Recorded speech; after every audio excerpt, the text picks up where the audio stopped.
আসসালামু আলাইকুম। জসিন্তা জিনিয়া স্বাগত জানাচ্ছি এনটিভির দুপুরের খবরে। ক্রাউন সিমেন্ট শিরোনাম দেখছিলেন, এবার পুরো খবর। দেশের ২৫তম প্রধান বিচারপতি হিসেবে শপথ নিয়েছেন হাইকোর্ট বিভাগের বিচারপতি সৈয়দ রেফাত আহমেদ। দুপুর ১২টা ৫০ বঙ্গভবনে তাঁকে শপথ বাক্য পাঠ করান রাষ্ট্রপতি মোহাম্মদ শাহাবুদ্দিন। গতকাল প্রধান বিচারপতি ওবায়দুল হাসান সহ আপিল বিভাগের ৬ বিচারপতি পদত্যাগ করেন। এরপর বিচারপতি সৈয়দ রেফাত আহমেদকে নিয়োগ দিয়ে প্রজ্ঞাপন জারি করা হয়। এদিকে প্রধান বিচারপতির শপথ গ্রহণ শেষে অন্তর্বর্তী সরকারের উপদেষ্টা হিসেবে বিধান রঞ্জন রায় ও সুপ্রদীপ চাকমা শপথ নিয়েছেন। বঙ্গভবনের দরবার হলে তাদের শপথ বাক্য পাঠ করান রাষ্ট্রপতি মোহাম্মদ শাহাবুদ্দিন। ফলে সব মিলিয়ে এখন পর্যন্ত অন্তর্বর্তী সরকারের আকার দাঁড়িয়েছে ১৬ জনে। শপথ অনুষ্ঠানে অন্তর্বর্তী সরকারের প্রধান উপদেষ্টা ডক্টর মোহাম্মদ ইউনূস সহ অন্যান্য উপদেষ্টা এবং সংশ্লিষ্টরা উপস্থিত ছিলেন। আমার কর্তব্য পালনের প্রয়োজন ব্যতীত প্রত্যক্ষ বা পরোক্ষভাবে কোনো ব্যক্তিকে জ্ঞাপন করিব না বা কোনো ব্যক্তির নিকট প্রকাশ করিব না। আগামী ৭ দিনের মধ্যে যেসব পুলিশ সদস্য কাজে যোগ না দেবে, পলাতক দেখিয়ে তাদের বিরুদ্ধে ব্যবস্থা নেওয়া হবে বলে জানালেন স্বরাষ্ট্র উপদেষ্টা অবসরপ্রাপ্ত brigadier general M Sakhawat Hossain. দুপুরে কেন্দ্রীয় পুলিশ হাসপাতালে আহত পুলিশ সদস্যদের দেখতে গিয়ে তিনি কথা জানান। আইজিপি, ডিজি এবং মেট্রোপলিটন পুলিশ ডিএমপি ছিলেন। আমি মোটামুটি ওদের কাছে এটা সমীক্ষা নিচ্ছিলাম যে কী হয়েছে। এখন পুলিশ ফোর্সের সাথেও একটা হয়েছে। পুলিশ ফোর্সও বলবো না যে তারা একেবারে কিছুই করেনি, কিন্তু তাদের উপরে যে হামলাটা হয়েছে এটা ছিল অত্যন্ত কী বলবো বেদনাদায়ক। তার কারণ একজনকে গুলি করে মারা আর আরেকজনকে মাথার চামড়া খুলে ফেলা, পা টুকরো টুকরো করা, থাকলিয়ে দেওয়া, মাথা থাকলিয়ে দেওয়া, এটা তো আপনি কারোর সাথে করতে পারবেন না।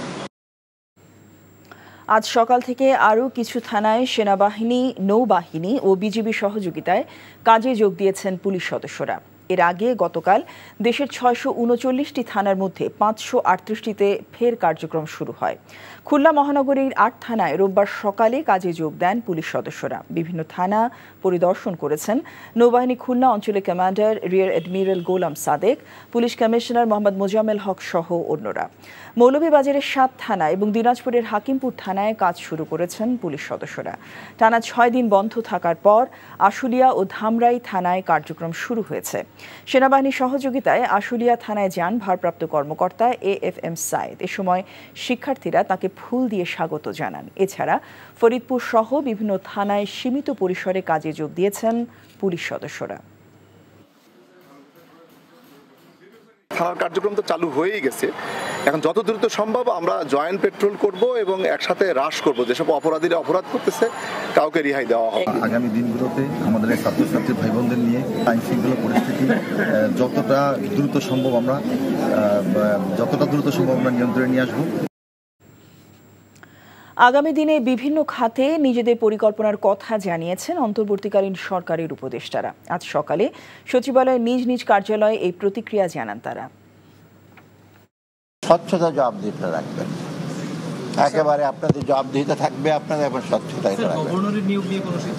গভর্নরের দায়িত্ব ওপেনলি বলবো না, এটা ইমিডিয়েটলি আমরা দিচ্ছি। স্যার একই কথা এনবিআর এর চেয়ারম্যানের ক্ষেত্রে। স্যার ইনফ্লেশন এগুলো বাংলাদেশ ব্যাংকটা হলো সবচেয়ে বড় চ্যালেঞ্জ আমাদের। আমি এনবিআর এর সরকারি এই ইস্যু নিয়ে আমরা এখনো ইস্যু না, ওটা তো অন্য ব্যাপার, ওগুলো তারা আমরা পরে দেখবো।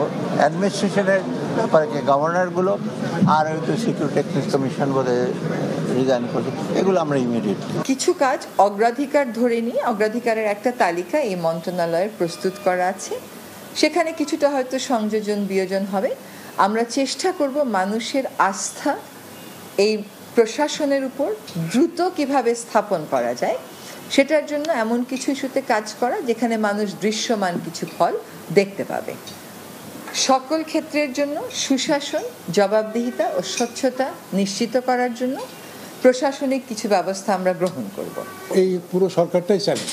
পুরো সরকারের সামনে যে দেশের যে চলমান অবস্থা, সেটা একটা চ্যালেঞ্জ। যেখানে ভুলগুলো হয় যার কারণে মানুষের হয়রানি হয়, হয়রানি হওয়ার কারণে আলটিমেটলি তাকে হাইস্ট কোর্টে আসতে হয়, এইটা যতটা মিনিমাইজ করা যায়। আমাদের প্রথম কাজ হলো, আমাদের দায়িত্ব হলো এটার দাম কমানো, এবং এখানে অনেক সিন্ডিকেট আছে অনেক লেভেলে। যেমন আমি একটা জায়গায় শুনছি যে শুধু চাঁদাবাজির কারণে দাম বেড়ে যায়। তো আমার মনে হয় যে সেই সব জায়গায় কিন্তু একটা মন্ত্রণালয় একা কাজ করতে পারবে না, এটা পরিকল্পনা মন্ত্রণালয়, অর্থ মন্ত্রণালয় সবাই মিলে করতে হবে। অস্বচ্ছতা যেখানে আছে সেটা আমরা দূর করব, স্টেক হোল্ডারদেরকে আমরা অংশীদার করব যাতে করে স্বচ্ছতাটা তৈরি হয়, এবং অ্যাকাউন্টেবিলিটিটা আমরা নিশ্চিত করব। সেখানে এদের কি মনিটরিং মেকানিজম আছে আমি এটা বুঝবো, প্রয়োজন হলে আমরা নতুন মনিটরিং মেকানিজম অন্তর্ভুক্ত করব। ইন্টারনেট বন্ধ বলেন বা সেটাকে সীমিত পর্যায়ে নিয়ে আসা, এই মানবাধিকার বিষয়টাকে মাথায় রেখেই করতে হবে, যাতে কারো মানবাধিকার লঙ্ঘিত না হয় এবং তথ্যের অবাধ প্রবাহ থাকে, যাতে সাংবাদিক সহ শুরু করে সবাই সেই সত্যটি জানতে পারে। তবে আমি আজকে চেষ্টা করব প্রথম দিনই যে গত আন্দোলনে যে ডিজিটাল ক্র্যাকডাউন আমরা বলেছি ইন্টারনেট বন্ধ করে, তার তদন্তের জন্য আজকে আমি ব্যবস্থা নেব যে কেন এই ঘটনাটি ঘটেছিল এবং কারা সেটার সাথে জড়িত ছিল। নতুন উপদেষ্টাদের তৎপরতার খবর জানতে এখন যাচ্ছি সচিবালয়ে। সেখানে আছেন আমাদের স্পেশাল করেসপন্ডেন্ট রোকন উদ্দিন। রোকন, উপদেষ্টারা তো কাজে যোগ দিয়েছেন এবং তারা কি বলছেন আমাদেরকে জানাবেন।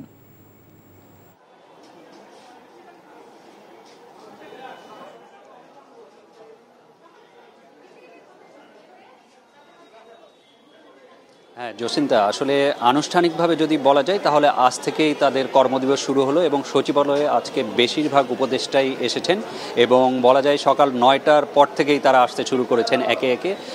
10টা সাড়ে 10টার মধ্যেই অনেকে এসেছেন, এর মাঝে কয়েকজন আবার গিয়েছিলেন বঙ্গভবনে, প্রধান বিচারপতি সহ আরও যে 2জন নতুন উপদেষ্টা শপথ হলো সেখান থেকেও আবার কেউ কেউ ফিরে আসছেন।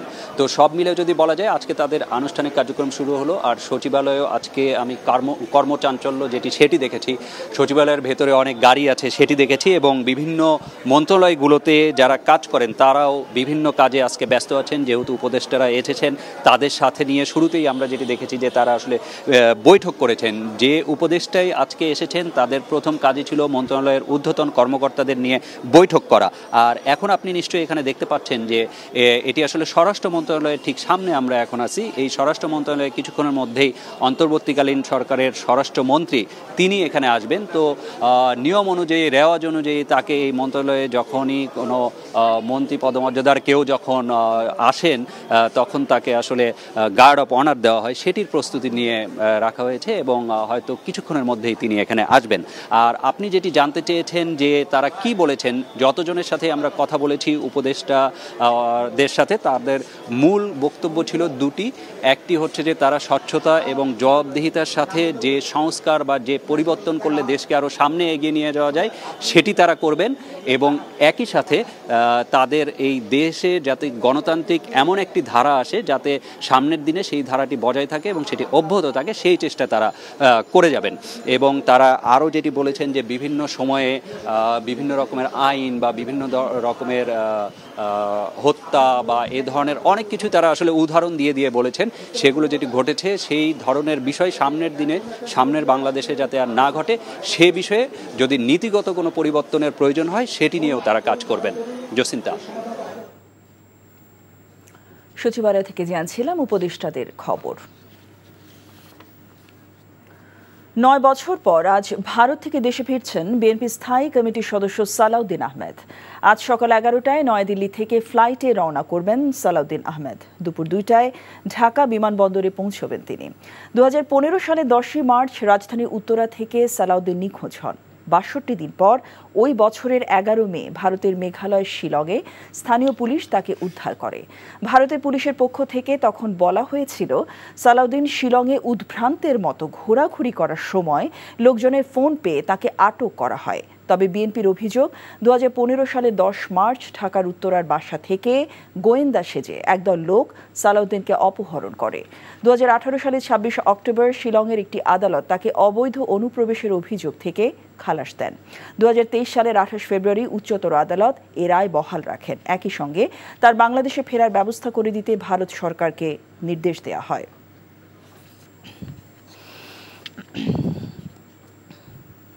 বিএনপির সিনিয়র যুগ্ম মহাসচিব রুহুল কবির রিজভী আহমেদ বলেছেন, সংখ্যালঘুদের উপর যারা হামলা নির্যাতন করছে তারা দেশের শত্রু। দেশকে অস্থিতিশীল করতে একটি মহল এসব করছে। সকালে ঢাকা মেডিকেলে কোটা সংস্কার আন্দোলনে আহতদের দেখতে যান তিনি। সেখানে চিকিৎসাধীন শিক্ষার্থীদের চিকিৎসার খোঁজ খবর নেন রিজভী। এ সময় আহতদের পরিবারের সদস্যদের সান্ত্বনা দেন তিনি। পরে সাংবাদিকদের সাথে দেশের বর্তমান পরিস্থিতি নিয়ে কথা বলেন বিএনপির সিনিয়র যুগ্ম মহাসচিব। প্রধান উপদেষ্টা অ্যাকশন শুরুর যে কথা বলেছেন তাকে সাধুবাদ জানিয়ে তিনি বলেন, দুষ্কৃতিকারীদের বিরুদ্ধে ব্যবস্থা নিতেই হবে। যারা সেনাবাহিনী গাড়িতে হামলা চালায় তারা দেশের শত্রু বলেও মনে করেন রিজভী আহমেদ। পরিকল্পিতভাবে গোটা দেশকে অস্থিতিশীল করার জন্য একটা চক্রান্তকারী মহল, তাদেরকে হয়তো কোথাও থেকে মদতও দিতে পারে, তারা অস্থিতিশীল করার জন্য চেষ্টা করছে।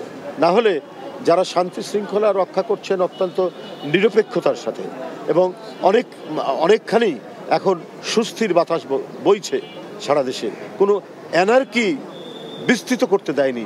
সেই সেনাবাহিনীর গাড়ি যারা পুড়িয়ে দেয় তারা দেশপ্রেমিক লোকজন হতে পারে না, দেশপ্রেমিক মানুষ হতে পারে না। বাংলাদেশের সাম্প্রদায়িক সম্প্রীতি বিনষ্টের গুজবগুলো বেশিরভাগই ভারত থেকে ছড়ানো হয়েছে বলে জানিয়েছে ব্রিটিশ গণমাধ্যম বিবিসি। তবে বাংলাদেশের ভেতর থেকেও কিছু গুজব ছড়ানো হয়েছে এমন দাবি করছে বিবিসি ফ্যাক্ট চেকাররা। আজ এক রিপোর্টে বিবিসি আরও জানায়, শিক্ষার্থী জনতার ওপরে ব্যাপক নির্যাতন ও হত্যার পর স্বৈরাচার হাসিনা ভারতে পালিয়ে গেলে আক্রমণকারীদের লক্ষ্যবস্তু হয়েছিল আওয়ামী লীগ নেতারা। ধর্মীয় পরিচয় সেখানে গৌণ ছিল, মুখ্য ছিল রাজনৈতিক পরিচয়। কিন্তু ভারতীয় গণমাধ্যম বিষয়টিকে রাজনৈতিক না বলে সাম্প্রদায়িক বা ধর্মীয় হিসেবে প্রচার করে। ভারতের বিজেপিপন্থী সোশ্যাল মিডিয়া ইনফ্লুয়েন্সাররা ভারতের নিপীড়নের ছবি এবং ভিডিও এবং 7 লাখ বিভ্রান্তিকর তথ্য পোস্ট করে, তা বাংলাদেশের সহিংসতা হিসেবে গুজব ছড়ায়। ব্র্যান্ড ওয়াচের হিসেবে যেসব অ্যাকাউন্ট থেকে বাংলাদেশে হিন্দুদের হামলার পোস্ট হয়েছে তার প্রায় 99% ভারত থেকে করা। এমনকি ভারতের মুসলিম নির্যাতন, সহিংসতা ও ধর্ষণের ছবি এবং ভিডিও বাংলাদেশের বলে চালানোর চেষ্টা করা হয়েছে। রাজধানী মতিঝিলে ইসলামী ব্যাংকের প্রধান কার্যালয়ের সামনে গুলি চালিয়েছে দুর্বৃত্তরা। এই ঘটনায় ব্যাংকের 5 কর্মকর্তা কর্মচারী আহত হয়েছেন বলে জানা গেছে। ব্যাংকের কর্মকর্তা কর্মচারীদের দাবি, সকাল 10:15টার দিকে কয়েকজন বহিরাগত জোর করে ইসলামী ব্যাংকে প্রবেশের চেষ্টা করে। এ সময় বাধা দিলে তারা কর্মকর্তাদের ওপর এলোপাতাড়ি গুলি চালায়। এতে ব্যাংকের কয়েকজন কর্মকর্তা আহত হন। ব্যাংকের কর্মকর্তা কর্মচারীদের দাবি, এস আলম গ্রুপের লোকজন পূর্ব পরিকল্পিতভাবে তাদের উপর হামলা ও গুলি চালায়। অবিলম্বে ব্যাংকের অনিয়ম ও দুর্নীতির সাথে জড়িতদের বিচার চেয়েছেন ব্যাংকের কর্মকর্তা কর্মচারীরা।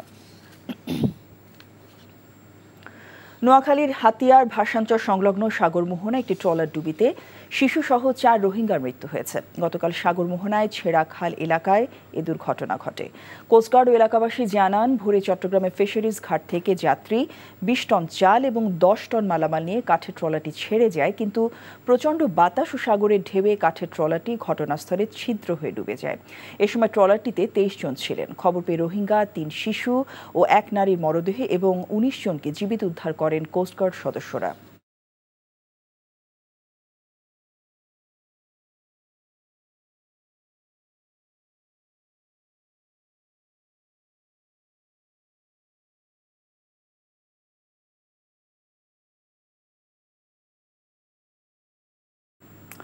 দর্শক, উপদেষ্টা ব্রিগেডিয়ার জেনারেল শাখাওয়াত হোসেন এখন ব্রিফ করছেন। আমরা সরাসরি চলে যাচ্ছি সেখানে।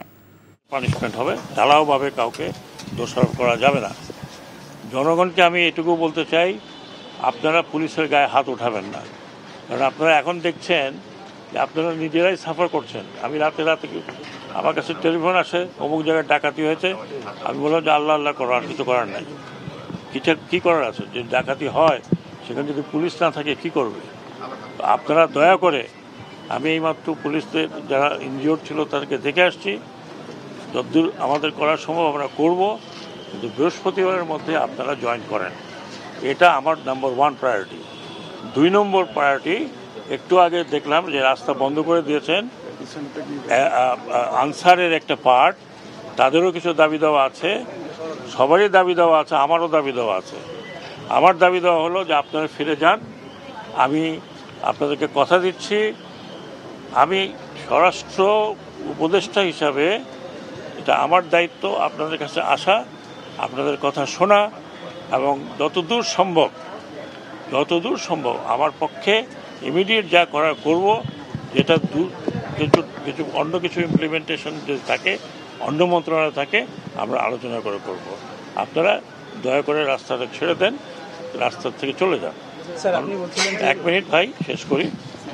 একেবারে এত ফ্রিডম নিয়ে নিলে বলার সাথে সাথে, আগে তো করেন নাই। কোথায় বলতে আমি আনসারকে ফিরে যেতে বলছি। অন্যান্য ফোর্স বা অন্যান্য বাহিনী যারা আছে, প্রত্যেক বাহিনীর সাথে আমি কথা বলব। সবাই আপনারা আমার পরিচিত, আপনাদের কমান্ডাররা আমার পরিচিত। আমি কোনো স্ট্রেঞ্জ লোক না, আমি কোনো পলিটিশিয়ান না।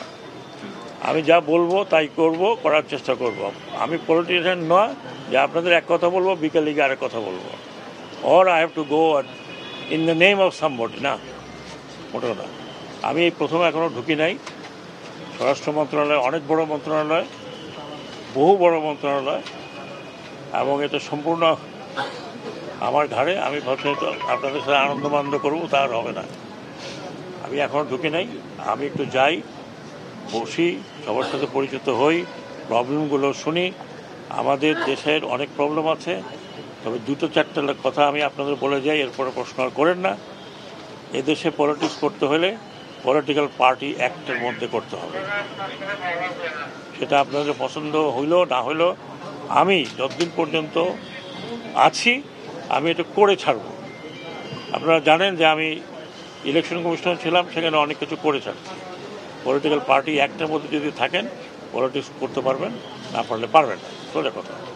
এই রকম মানে আপনারা ডিকটেটোরিয়াল জায়গায় চলে যাবেন, সেটা হবে না। আরেকটি মেসেজ আমি দিচ্ছি সব পলিটিক্যাল পার্টির জন্য। দেখুন, একটা পলিটিক্যাল পার্টির অবস্থা আজকে দেখেন। এত বড় একটা দল, এত ঐতিহ্যবাহী একটা দল, যার নামের সাথে বাংলাদেশের স্বাধীনতা জড়িত, আজকে তাদের মেম্বারদেরকে পালিয়ে বেড়াতে হচ্ছে। তাদের জায়গা যদি আপনি মনে করেন যে আমি আসলাম দখল করব, বাজার দখল করব, ঘাট দখল করব, এটা দখল করব, চাঁদাবাজি করব, কিছুদিন করেন। কিন্তু আমি সেনা প্রধানকে বলেছি, রিকোয়েস্ট করেছি, পা ভেঙে যেতে আপনাদের। I don't care, you go to হেল।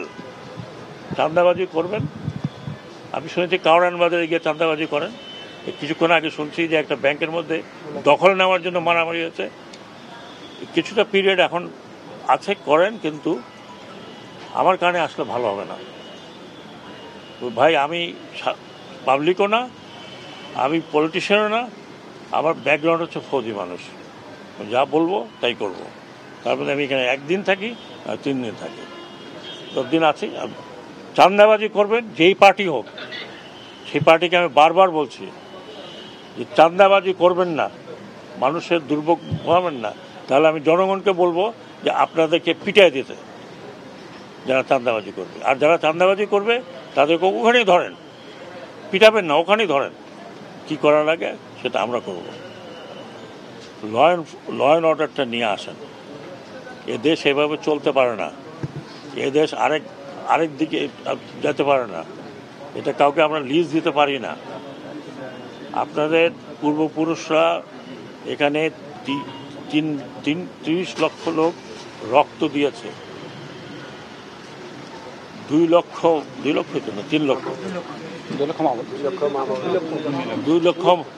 লক্ষ মা বোন তারা ইজ্জত দিয়েছে। আপনাদের লজ্জা করে না? এরপরে এই বাচ্চা ছেলেপেলেরা আপনাদের জন্য এই একটা উন্মুক্ত পরিবেশ করে দিয়েছে। আপনাদের লজ্জা করে না? আপনারা তাদের রক্তের উপরে পলিটিক্স করবেন আর চাঁদাবাজি করবেন? Don't do it. আমি ওয়ার্নিং দিচ্ছি, প্লিজ ডোন্ট ডু ইট। আমাকে এমন কিছু করবেন না যে আমাকে আপনারা গালাগালি করেন। I don't mind. চাঁদাবাজি করবেন, দখল করবেন, আমি পলিটিক্যাল পার্টিদেরকে বিনীত অনুরোধ করছি, আপনারা আপনাদের লোক সামলান। এতক্ষণ শুনছিলাম স্বরাষ্ট্র উপদেষ্টার বক্তব্য। সাবেক প্রধানমন্ত্রী শেখ হাসিনার বিচার ও সাম্প্রদায়িক সম্প্রীতি বজায় রাখতে নেত্রকোনায় মিছিল ও সমাবেশ করেছে জাতীয়তাবাদী যুবদল। সকালে জেলা যুবদলের সাবেক সিনিয়র সহসভাপতি আব্দুল্লাহ আল মামুন খান রনির নেতৃত্বে পৌর শহরে কোর্ট স্টেশন এলাকা থেকে বিক্ষোভ মিছিল বের হয়। মিছিলটি শহরে বিভিন্ন সড়ক প্রদক্ষিণ করে জেলা বিএনপি কার্যালয়ে এসে শেষ হয়। পরে সংক্ষিপ্ত সমাবেশে বক্তারা বলেন, স্বৈরাচার পতনের পরও দেশে পরিকল্পিতভাবে নৈরাজ্য সৃষ্টি করার ষড়যন্ত্র চলছে, তাই সবাইকে ঐক্যবদ্ধ হয়ে তা প্রতিহত করতে হবে। নারী টি-20 বিশ্বকাপ সময় মতো বাংলাদেশে করার ব্যাপারে আশাবাদী অন্তর্বর্তীকালীন সরকারের যুব ও ক্রীড়া উপদেষ্টা আসিফ মাহমুদ। আজ সচিবালয়ে বাংলাদেশ ক্রিকেট বোর্ডের 7 পরিচালকের সঙ্গে আলোচনা শেষে বিসিবির অন্তর্বর্তীকালীন রূপরেখা কী হবে সে সম্পর্কেও ধারণা দিয়েছেন তিনি। এদিকে শেখ হাসিনা যুব ও ক্রীড়া অধিদপ্তরের নাম বদলাচ্ছে মন্ত্রণালয়। রিপোর্ট বর্ষণ কবিরের। বদলে গেছে অনেক কিছুই, সেই বদলের ধাক্কা এসে লাগছে বাংলাদেশ ক্রিকেট বোর্ডেও। তার উপর সামনে নারী টি-20 বিশ্বকাপ। বিসিবির নির্বাচিত কমিটিকে বাদ দিলে পড়তে হবে আইসিসির নিষেধাজ্ঞায়। এমন অবস্থায় তাই নতুন ক্রীড়া উপদেষ্টার কাছে গিয়েছিলেন 7 বোর্ড পরিচালক। আকরাম খান, জালাল ইউনুস, খালেদ মাহমুদ সুজনদের সঙ্গে বসার পর পরিস্থিতি সম্পর্কে ধারণা পেয়েছেন আসিফ মাহমুদ। সবচেয়ে গুরুত্বপূর্ণ হচ্ছে সিকিউরিটি এনশিওর করা। সিকিউরিটি এনশিওর করার ব্যাপারে স্টেট লেভেল থেকে কিছু কাজ করার ব্যাপার আছে। আমি আজকেই যমুনাতে গিয়ে ইউনুস স্যারের সাথে এই বিষয়ে বিস্তারিত কথা বলবো। একটা ফেডারেশনকে ওয়ার্ক করতে হইলে তার সবগুলো অর্গান ঠিকভাবে ভালোভাবে কাজ করতে হয়। সভাপতির মতো গুরুত্বপূর্ণ দায়িত্বে যিনি আছেন তিনি অনুপস্থিত আছেন, কিন্তু বিসিবি যেহেতু একটা অটোনমাস ফেডারেশন আইসিসির অধীনে, তো এই বিষয়ে আমরা সিদ্ধান্ত নিতে পারবো না। আমরা সাজেস্ট করেছি যারা বিসিবির ডাইরেক্টরস আছেন তারা এই বিষয়ে লিগ্যালি কিভাবে আইসিসির লিগ্যাল ফ্রেমওয়ার্কের মধ্য থেকে কিভাবে এই বিষয়টি সমাধান করা যায় এবং অন্তর্বর্তীকালীন সময়ের জন্য কাউকে নিয়োগ করা যায় কিনা। প্রথম দিন দায়িত্বে এসেই তিনি 3টি বিষয় নিয়ে কাজ শুরু করেছেন। এর মধ্যে 2টি বিসিবি ও ক্রিকেট কেন্দ্রিক। গণ অভ্যুত্থানে রক্তাক্ত অধ্যায়ের দায়ে ক্রীড়া অধিদপ্তরের নামই বদলে যাচ্ছে। শেখ হাসিনা জাতীয় যুব উন্নয়ন ইনস্টিটিউট আছে, আমরা এটার নাম পরিবর্তন করতে চাই। যেহেতু বাংলাদেশে একটা ম্যাসাকারের সাথে শেখ হাসিনার নাম জড়িত আছে এবং হাজার সহস্র ছাত্র জনতা মারা গিয়েছে, আমরা মনে করি তিনি এর সাথে সরাসরি যুক্ত এবং সেই জায়গা থেকে এটা শুধু আমাদের মন্ত্রণালয়ে না, প্রত্যেকটি স্থানে এটা করা হবে।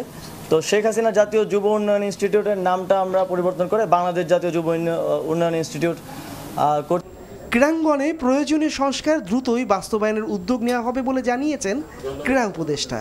বর্ষণ কবির, এনটিভি নিউজ, ঢাকা। এই ছিল দুপুরের খবরে। এই খবরের ভিডিও সহ আপডেট জানতে ভিজিট করুন এনটিভি অনলাইন www.ntvbd.com। এছাড়াও এনটিভি জনপ্রিয় সব অনুষ্ঠান ও খবরের আপডেট জানতে ভিজিট করুন আমাদের ইউটিউব ভেরিফাইড ফেসবুক পেজ। 5টায় দেশের খবর দেখার আমন্ত্রণ জানিয়ে শেষ করছি। সবাইকে ধন্যবাদ।